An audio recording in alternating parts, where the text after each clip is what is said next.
Hey guys, I want to start today off with some things that I'm loving. Never mind Piers Morgan having a go at Daniel Craig for holding his baby on his front in that kind of papoose, that sling thing, which secretly I'm really excited about. I went one step further and took my cat Luna. Luna. Is that a nice little adventure? Hi, Bubs. On my back.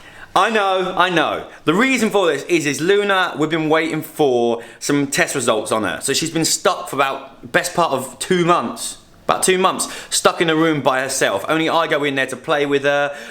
We're not sure what's going on yet, but we have to keep her separated from Rose. So we found a way to get her outside and get some fresh air. We don't want her getting sad. So that's the reason for that. And I'm unashamed about it because Luna's an absolute hero. I'm also loving this little baby grow which has Daddy and me on it. Very excited. As well as this little penguin outfit because the trousers actually have little penguin feet. Never mind the mess in here. I'm also extremely in love with this new bar from Wolverson. This is a short bar. The best thing for the garage gym ever. So instead of 7 foot, I think it's 5 foot. Hang on, I'm 6 foot. Yeah, so it's like 5 foot. It's 15 kilos instead of 20, but it's still 22 mil thick, so the same as the guy's bar. And look, I've got so much extra room for activities. Look at all this floor space. So much aerobics in here. So many activities. So now I can snatch in here, I can clean in here without feeling like I have to go long ways with the gym. I can now go sideways and just kind of get all this done. I'll have a little sing along if I want to. Best thing ever. Since we're all going to be talking about it very soon when it comes back, winter's coming, so I'm kind of putting some kind of insulation in the garage just to kind of keep it a little bit warmer in it. Obviously that's what insulation does. Anyway, today we're off to London. We're having a chat with Phil Lerney, who's a really well-known educator in health and fitness, someone that I've followed for a long time. He's asked us to go up, have a chat with him. He's probably filming it, so we'll be shooting to London. I need to get my morning workout in now, so I'm going to hit my shoulder press, hit my kind of pull-ups and strict stuff today, and I'll kind of make this nice and fast and time-lapse, but I'll give you some little tips on some things that are going to help you out, particularly with the pull-ups.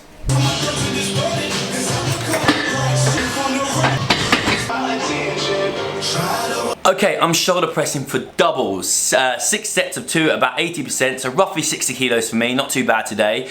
Shoulder press is something a lot of people struggle with lower back pain. Same applies with the jerk. Quite often people kind of get it and they're very, very arched. Shoulder press used to be in the Olympics, but they took it out because the angle of the back was getting quite kind of extended and they were just worried about it, I believe. So, shoulder press, 2 most important things to do is when it gets very heavy, the bar's going to start to move away from the body. You're going to start to lean back, try and shortcut that movement and get a bit more chest involved in it. That will happen when it gets very heavy. I don't think you're going to be able to avoid that, especially when you're doing like muscle cleans with the press above and all stuff like that, or muscle snatches. So what I want you to do is you've got to brace against those movements to try and realign the posture. So what's going to happen is you're going to start to lean back when it gets very heavy, so our lower back becomes lordotic. We've got this excessive curve here. To correct that, we tighten the abs up, and that might not bring us back, but it's certainly going to brace against that and stop it going any further and it being dangerous. So think about squeezing your abs as hard as you can. Also, our hips are going to be tipped this way. We're slightly lordotic, more of a curve here, putting pressure on this lower spine. So brace your abs tight, squeeze your ass as hard as you can, and what that does, it tips your bum back under. So we start to stack the spine back up on top of itself. Rather than it being flexed like this at the bottom, we push the hips under and we brace the abs to bring everything back straight again. So really think about squeezing your ass as hard as you can, bracing your abs as hard as you can, and you're still going to have a little bit of a degree of bend here, but the strain is going to be on your abs and on your glutes opposed to being just hanging off the spine, which we don't want to do. So there's my top shoulder press tip. Yeah, one time, pick up Mike and I bust 2 times. If you like, then I bust 3 times. Hit it right, then she bust 4 times, never lie. I don't know what to do with this ceiling up here. Like, this side's plasterboarded, this side's not. It's good storage up there, but I'm aware of the cold. I've got some Celotex left outside, which is this stuff that's in here. It was left when I bought the house, so they must have been what was left in. No, it wasn't. It was what I ripped out of the wall that was here. That's why this side is not plasterboard and this is. I'm thinking about just cutting that in between the rafters up top and just leaving it up there, fix it in there, so I still have an open ceiling, but I've still got the insulation. and then obviously just plasterboard that bit in there. I don't know. What do you think? Should I plasterboard it and lose the storage? So this is what happens when you grow up. You stop thinking about what looks good and you start thinking about practicality of things. I'm definitely becoming a dad. Okay, pull-ups next. So you guys know with pull-ups, like the amount of times we say about engaging the scapula, the shoulder blades before you pull up, that is the most important thing on the pull-up. We've done scap pulls, we've done that trap wise, we've done that before. There's loads of stuff about that on our channel, but what I want to talk about today is more from an injury. If you've had a previous shoulder injury or back injury, any injury in the body, you need to try and get stuff aligned again, and this is when I'm struggling. Since my collarbone got smashed to bits, it'll probably jump up and down if I do that. It doesn't quite move the same. There's more play there. The trap on my other side takes a lot more work. So especially snatches and things like that, but pull-ups more so for me. I film them and I have to really film them and watch each set back to see how things are moving. Because what you'll see is when I do this set is that my right side will do more of the work, it will move more freely and it will do more of the range. My other kind of scapula kind of gives up. It's all a bit odd. So it's just a case sometimes of, like you watch things back, just watch things back to make sure they're moving properly. And if they're not moving properly, try and make it so they are. Like, you know, some people squat and they put a lot more pressure on one leg than the other, and you have to remind them to try and even that up. We all have favoured sides, whether that's because of preference or whether that's because of injury. So my advice is film your stuff, watch it back. You're only going to gain more from it and get better because of it. You'll see what I mean now.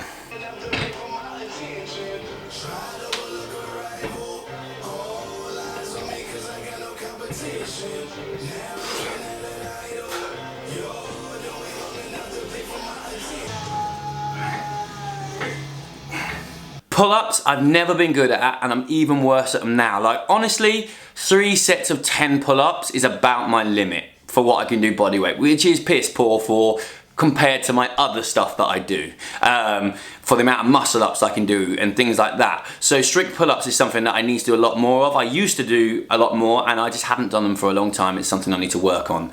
So, here we go. Slow me down, you know I spread this wild around. This is something else I like. I just found it. This song.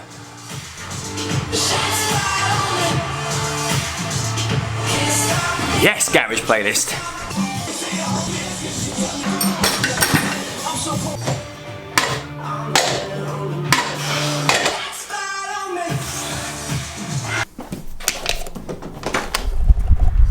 I just spoke to Leon. It's now a race against time to get to London, to the shower. Boom, shower's done. I like showering in the day because you feel super fresh when you come out afterwards and you're not just getting into bed when it's kind of, you go outside. I don't know, maybe that's just me, a bit weird. Like when you get fresh sheets in your bed and on your side you got the running man, you know, because you're so excited you just kick your legs. Again, maybe that's just me, but that's simple things in life. I'm hungry. I'm about to head to Leon so we can get the train. So I was like, what can I have? Let's got some protein in it. That's gonna give me a little bit of food. I had oats this morning. I'm now having a 3-egg wrap. Simples. Yep. Another thing I'm loving right now is online coaching. Like seeing some mega results from people, and it's not like we're turning their worlds upside down. We're literally doing what we do and what we've said for years, and that's simplifying things. I'm not gonna rip out your whole diet and give you something new. We're gonna work with what you currently have and slowly swap out things that aren't so good for something that might be similar and give you the same feeling as eating that, but better for you. And just little changes, and all those little changes add up to a big change. Because if you try and change everything at once, it's too far removed from what people want to do. And people will always do what they want to do, not what they need to do. So if you can focus on more what people want and change those wants into something that's a substitute or a better option, sometimes it's the perfect option, then that's when a lot of magic happens. I've just been getting some of my clients to give me testimonials. I'm getting to that point where a few have kind of finished their run with me now. They're where they need to be, or they've got all the tools that they need to carry on. I had one guy start with me who had lost a ton of weight before he came to me. We lost a ton of weight while he was with me, and he knew what he was doing. He just needed my reassurance that what he was doing was right. We changed a few little things. I just gave him a boost for the confidence and send him back on his way. I don't want want to have people and coach them forever. I mean, that's fine, but I'd much rather give people the tools and the confidence to go it alone. Because when we were at a Scottish Fitness Expo last 2-3 weeks ago, one of the questions we got asked was, you know that guy who was a trainer, a celebrity trainer, and then got himself fat and then got fit again, how do you feel about that? Would you ever do it? And I said, no, I wouldn't do it, because you've got to look at this celebrity trainer who's been in great shape for, let's say, 20 years, okay? He knows it like the back of his hand. All those paths to being healthy are well trodden. He then goes out of his way to do something out of the norm to make himself unhealthy and overweight. And then when he decides he wants to go back to where he is, he just switches back into what's the normal for him and what's the already trodden path. Someone who's never been fit before or never been in good shape has to change 30, 40, 20 years worth of habits and repath a completely new path for them. A path where they're not sure if what they're doing is right. They're not sure if they should be following this, if they should be following that. So it's a completely different thing to me. And I commend him for the fact that he did it, and he might get some empathy for what it felt like to be in their position. But is it a fair trial? No, I don't think it is, because to him it's second nature being in great shape, and a lot of his health markers, because he's been very healthy previously, are going to be very different to someone who's been largely overweight. For example, if someone's got a dysbiosis in their gut, a bad gut bacteria, and they crave lots of sugary foods, chances are he's not going to have that, because his gut bacteria might be in a really good shape because he's been eating really good foods for the whole of his life. Anyway, that was just a little rant on. Oh, the reason I was saying that is because on Friday we're gonna open it up to a few new clients, because we've had a few coming out. We're only gonna be taking on probably 5 people, because we like to keep it small so we can give people the time they need and be quick to act. For example, if a client says, John, I can't do tonight's workout because X, Y, and Z's happen, no problems, I'll move it to your Thursday slot. And I can do that because consistency is key, and we have to be pliable with the way that we get our results. Anyway, that was my little rant. Let's get some more coffee. Yoink. I was wondering where my aftershave was. This is my favourite. This is Dunhill Icon. Where's it all gone? All your hair. Mate, it literally looked like someone murdered a grey dog on the floor. You're getting a bit grey, mate. All of this has gone grey. Baby's not even here yet and you're grey. No, grey and ginger. It's solid, mate. You're ginger. It's a solid. No, Fringer. Yeah, what's going to happen though is this is going to be a big old twisty mow. Oh, you're growing a big old mow, aren't you? Yeah, this is going to twist up. And Are you doing it for Movember or just for shits and gigs? Just because I wanted it. I saw Alec Harwood at the Battle Cancer event, and he's like proper. His is just mow, no beard. His is just mow, and I just looked at it, I was like, that's quality. I'm going in mow deep. Is anybody doing Movember this year? I'm meant to be doing something for Movember, which I wasn't aware. You're having the old tickle test, aren't you? Yeah, I think we'll explain more about that when it comes. But when my brother went, we're doing that, I thought he was pointing to his mow. Turns out it wasn't. Very important. If you can read into that, we're not gonna. Yeah. I'll get the coffee. You get the tickets. Yeah, I mean, please, mate. Can you grab us a tuna panini if we're going in there? Yeah. Divide and conquer. You get the tickets. I'll get the important stuff. The coffee. Which is more important? Coffee. I can run to London.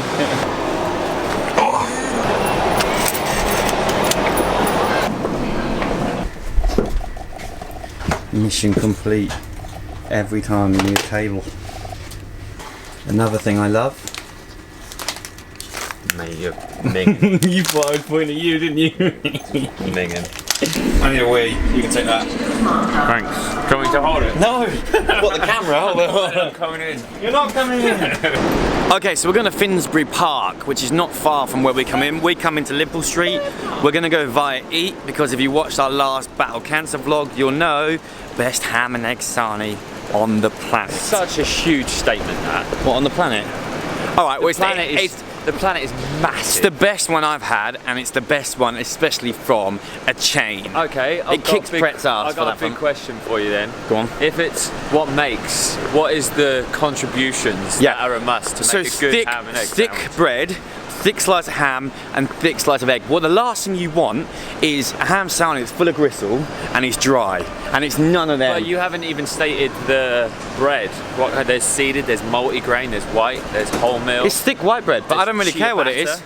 batter. I'm not about colours and creeds of bread, Leon. Well, has it unlike got some mayonnaise people. in it? I don't know. I just didn't know. Why would I want mayonnaise in it? Crap sandwich. Leon doesn't leave the house without mayonnaise, literally. Like, you go out and you're like at a restaurant or something, and you're, I'm having steak. You got any mayonnaise? Don't worry, I've got some in my back pocket. I've got my telescopic tub in my pocket. He loves mayo. Love it, mate.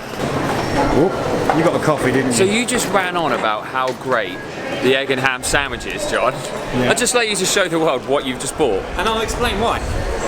The thing is, This is a certain time of the day when No. you have egg ham. no. The fact is, I've had the egg salami a lot of time. I know it's amazing. So I thought, this looks good. Let's try something else and see if it's as equally as good. And it's just good on all fun. Some sarnies and Do you know wraps. what? I've just had an absolute belter of a win. What? I've just put my hand in my pocket and realised that my oatmeal and raisin cookie is a fresh one. It's warm. Well, the one you just bought. Yeah. Again, another win for it. There you go, Another there you win for E. go. Right, I think we're here. I don't think We're we not are. quite sure. But I don't, it's in a hotel. I don't know if I'm be able to take the camera in, but I will try. Watching a Lima Amiga do 15 calories on the aerosol bike in 11 seconds. Did you see what Matt Chan did? 50 calories in 30 seconds.